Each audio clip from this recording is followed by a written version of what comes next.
Check, check, check.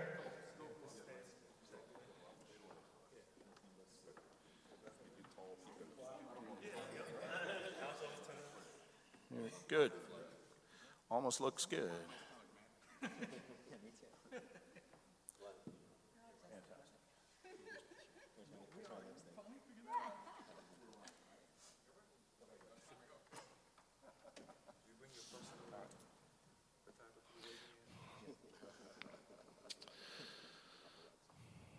Good morning. Thank you for coming. My name is Rabbi Alan Litwack, and on behalf of my congregation and the wider Jewish community, I want to welcome you to Temple Sinai of North Dade.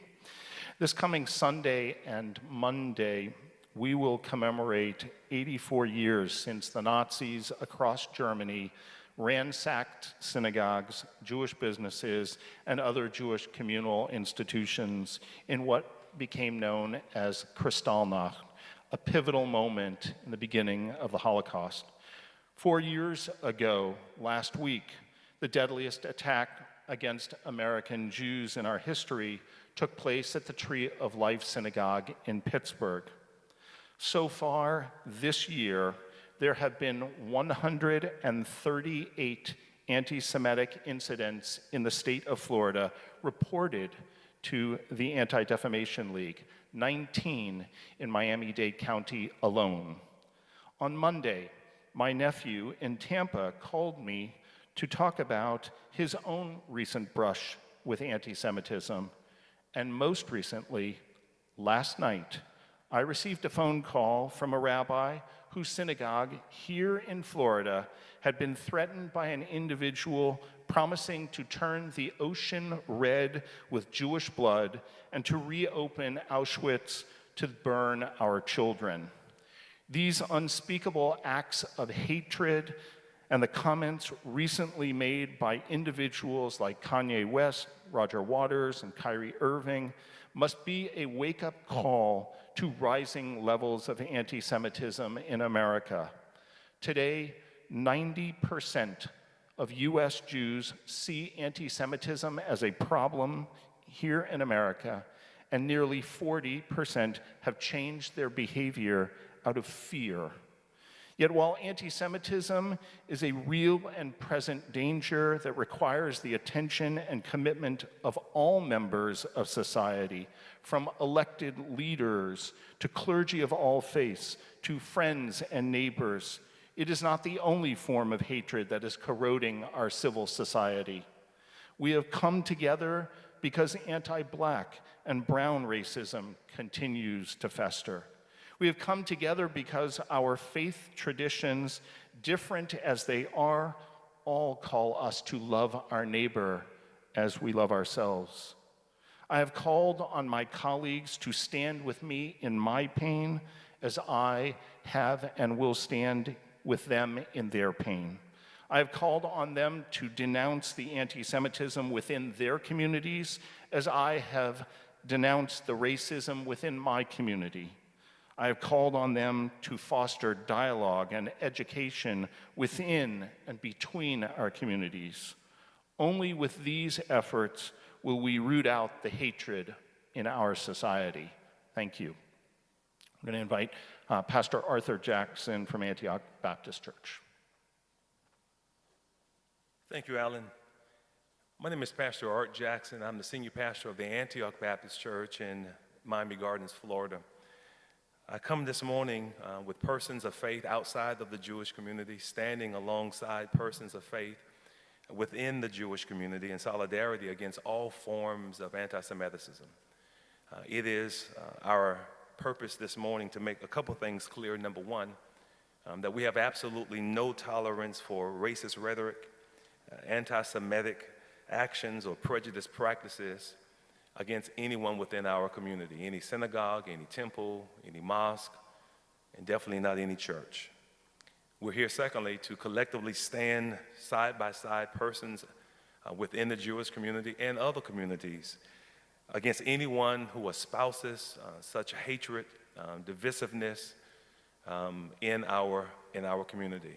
We want to be known that it will not be accepted within our community in any form shape, or fashion. And we call on all persons within all of our communities, all over Miami-Dade County, to stand against any kind of anti-Semitic remark.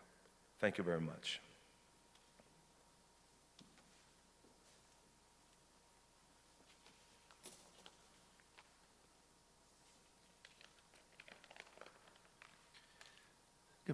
Good afternoon. My name is Josh Sales. I'm the Director of Jewish Community Relations and Government Affairs for the Greater Miami Jewish Federation. I'm grateful to be here with friends and allies condemning anti-Semitism and all forms of hate and bigotry. To those who aren't Jewish, it may seem like this spike in anti-Semitism, anti-Jewish hate is recent. It's not, but here are some recent examples. Kanye West's recent outbursts, where he claimed, among other things, that he was going to go DEFCON 3 on the Jewish community, that the Jewish community, quote, owned the black voice, unquote, that he was Me-Tooing the Jewish community. And by the way, during Paris Fashion Week, he was also seen wearing a White Lives Matter t-shirt. Last weekend, an extremist white supremacist group projected "Kanye was right" in large letters on the side of a Jacksonville football stadium after a Florida-Georgia game, and hung similar banners from I-10 just nearby the stadium. A leader from the same group was arrested in Poland in September for an anti-Semitic demonstration, believe it or not, outside of all places, Auschwitz. Kyrie Irving's recent Twitter post promoting a movie riddled with anti-Semitic tropes also included elements of homophobia, misogyny, xenophobia, and Islamophobia, and he had doubled down and refused to apologize until late last night or early this morning, after he was suspended by the Brooklyn Nets. Pink Floyd frontman Roger Waters, who performed in Miami in August, refers to Israel, the lone Jewish state in the world, as a, quote, settler colonialist cabal, unquote. He's also taking an anti-Ukraine, pro-Putin position on the assault by Russia on Western democratic values in Ukraine. This is not just recent, it's ongoing. And as Kanye and Kyrie and Roger Waters demonstrate, what starts with the targeting of the Jewish community often does not end there. Jewish people make up less than 2% of the population in the United States. There's only about 15 million of us in the world. We are the targets of about 60% of all religiously motivated hate crimes in the United States, according to FBI statistics. By comparison, not that this is a comparison or a contest, but by comparison, the only group that is targeted more than the Jewish people are African Americans. There are about twice as many hate crimes reported targeting the African American community in the United States. There are about 6 times the population of us. As Rabbi Litwack mentioned, 90% of Jewish people feel that anti-Semitism is on the rise, and 40% have changed their behavior because of it, according to a 2021 survey by the American Jewish Committee. According to that survey, 1 in 5 Jewish Americans avoid making themselves identifiably Jewish in public. 1 in 4 avoid posting Jewish content online, and speaking anecdotally, those numbers are on the rise a year later in 2022. I'm 38 years old. I have never been to a service in a synagogue in the United States or Europe without some sort of police and security presence. Yesterday, the FBI warned of broad threats to every synagogue in the state of New Jersey. I hope that my future children will have the opportunity to grow up in a world that's better than this. And that's why it's important for us to be standing here today, together, having this conversation. And I'm grateful to our non-Jewish allies who are standing with us and speaking out today. What starts with a hatred of Jewish people almost never ends up with only a hatred of Jewish people. Anti-Semitism is often a warning to other diverse communities that they will be targeted next. We need to work together to stand strong against bigotry in all forms, to call out hate wherever we see it, across the political spectrum, and to lower the temperature in our divided society. The Greater Miami Jewish Federation is looking forward to partnering with those in this room and so many others to make that a reality.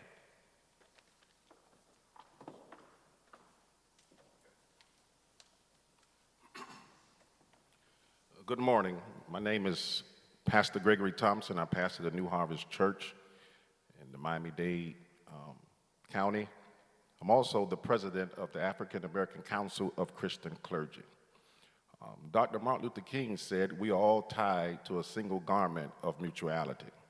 What affects one directly affects another indirectly." And so as the president of the African American Council of Christian Clergy, I stand to denounce any anti-Semitic remarks or actions against our Jewish brothers and sisters. A couple of years ago in Charlottesville, there was an anti-Semitic mob chanting, "Jews will not replace us." And the president at the time said it was good people on both sides. Well, I'll come out and let you know good people are not racist. Good people are not anti-Semitic. Good people do not tear down. Good people build up. And we're standing with our Jewish community because in the past they stood with us. I started out with the King statement. I'm going to end with one. He also said, it's not the comments of the enemy that hurt me. It's not the actions of the enemy that hurts me, but it's the silence of my friends. And so we are friends to our Jewish community. We denounce, we stand with them, and on behalf of the African American Council of Christian Clergy, we want the Jewish community to know you have our support. Thank you.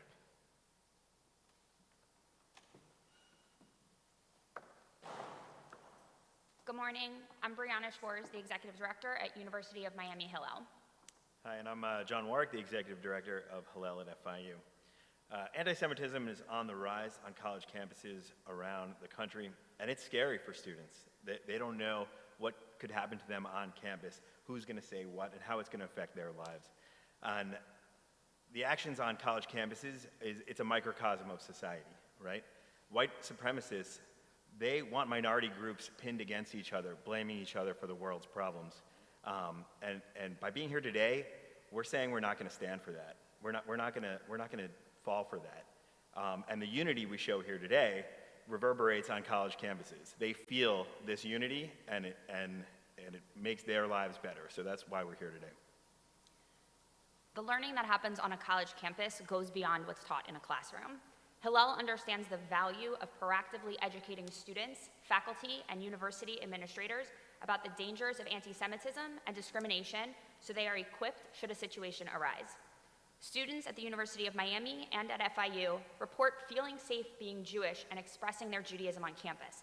This is the result of a number of factors, including the strong Jewish communities we've built on campus and the strong Jewish community in the greater Miami area, and the positive relationships Hillel has established with university administrations. Hillel also strives to create a safe space where Jewish and non-Jewish students can come for education, context, and thoughtful dialogue. Thank you.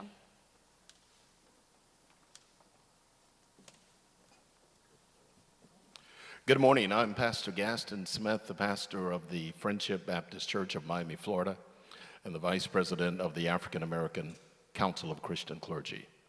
During the civil rights movements, Dr. King did not just march with Christians and blacks. He largely marched with Jews, Quakers, and others that supported the rights for all people. Dr. King stated that a threat to justice anywhere, or a threat to injustice anywhere, rather, is a threat to justice everywhere. Listen to me carefully. Today we say enough is enough. We unequivocally and unapologetically denounce any blatant disrespect, disregard, demoralization of our Jewish brothers and sisters. To judge, to prejudge someone's faith, ethnicity, origin, look, prayer, or worship practice is absolutely demonic, evil, and wicked at its core. Anti-Semitism and xenophobia and prejudice of any kind will not be tolerated on my watch, will not be tolerated on our watch. Our struggles are similar.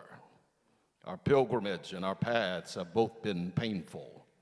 Today we stand cohesively with rabbis and pastors, imams, concerned clerics, community to declare war on all discrimination, period.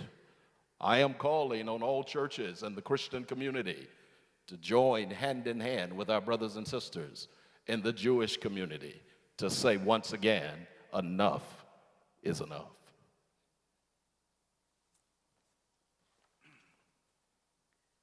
I'm Rabbi Klein, the Executive Vice President of the Rabbinical Association and the Rabbi of the Greater Miami Jewish Federation. Yesterday, an FBI alert was sent to Jewish communities around the country of credible threats to Jewish synagogues in New Jersey. Sadly, in a country founded upon the values of freedom of religion, our communities are vulnerable today. We must arm our institutions, places of worship, places for us to connect to God. And the Jewish community is not alone. In our society of rapid social change and following years of fear in a worldwide pandemic, it is psychologically convenient to blame a person or a group, to create a scapegoat. It's they who control media, Hollywood, the economy. It's they who are the cause of the oppression of minority groups in America.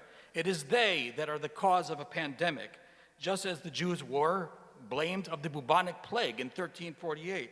It is they that allow outsiders to come into our country.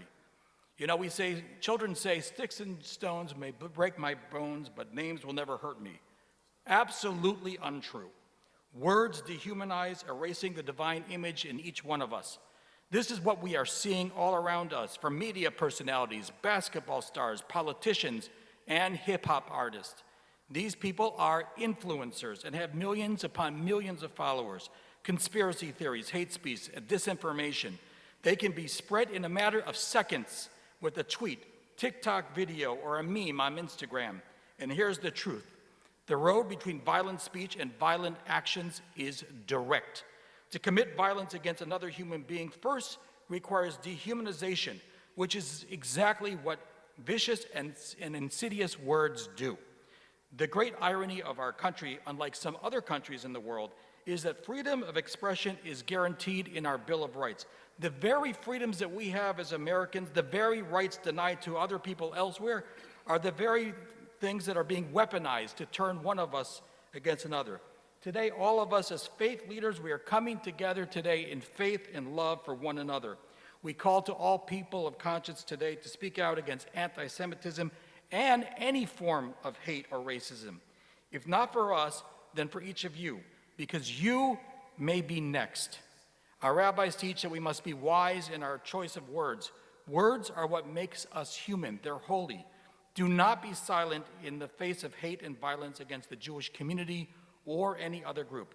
Today I call on all people of good faith at all levels to use our voices to reach out to one another, to express love and concern, to use our words to lift up and not destroy, to remember that ultimately each of us are all Americans, and moreover, we are creatures molded in the divine of his image. Thank you.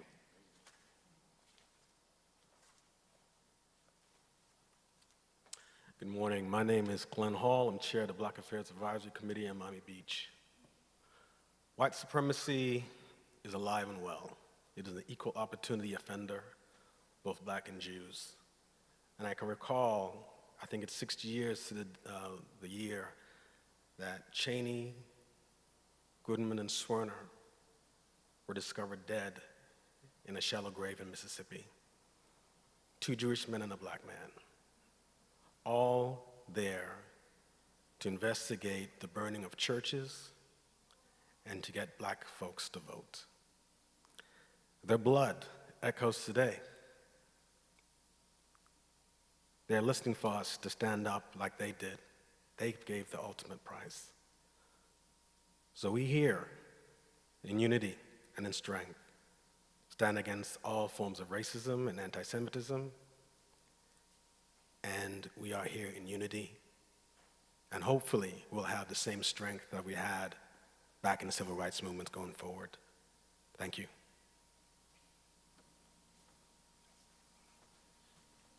Thank you. That is going to conclude our press conference. We want to say thank you to all of you for coming. We appreciate it. I'm sure if you want to speak to any of the clergy leaders individually, you're welcome to, or if there are questions that you have. Yes. Sure.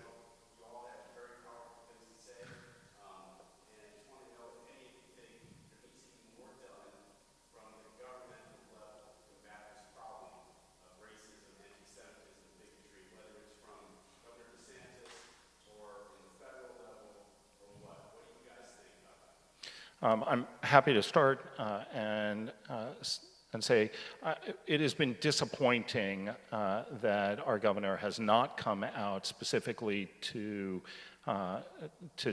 denounce this in light of what has happened throughout the state.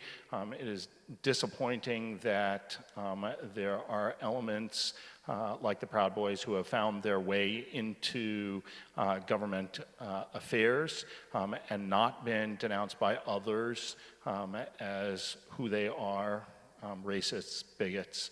I think that people of good conscience need to be able to speak. There's a reason why we chose to do this press conference today, in the eve of Election Day, because there are individuals who are seeking office who would deny the rights of others. So if anyone else wants to share a thought on that.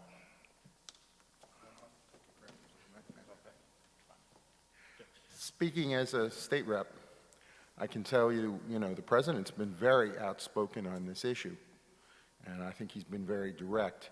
It is regrettable, though, that when Nazis march in this state and people carry signs associating themselves with political figures, they have to be denounced.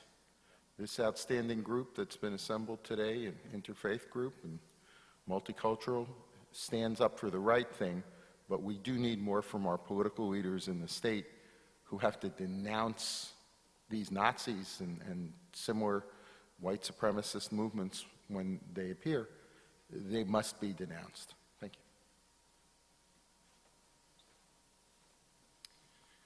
you. I think that we have a tendency, regardless of whatever one's political opinion is, that the right wing points the finger at the left wing and says, it's all your fault. And the left wing points the finger at the right wing and says, it's all your fault. And we know, and everyone behind me could tell you, about the extremism that takes place and the anti-Semitism that takes place in the fringes of our society on the far right and the far left that unfortunately have trickled into the mainstream. The responsibility that we have as a community is to talk to like-minded people in our tents and to call out anti-Semitism and racism and extremism wherever we see it in the language in which they will hear. And what that means is, for the right wing, for reasonable right-wing people, they're the ones who need to call out right-wing extremism in their flanks. And for the reasonable left-wing people, they're the ones who need to call out extremism in their flanks. That's what's going to help, or that's one of the things that's going to help lower the temperature in the room when people hear from those who they consider to be part of their team or part of their community, who say to them, enough is enough. Thank you very much.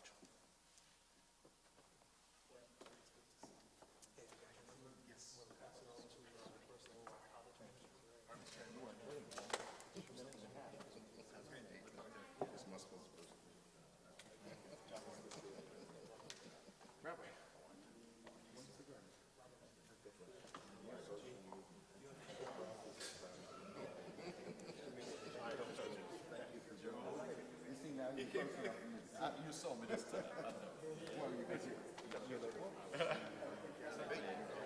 He's 6, 7, 10. Yes.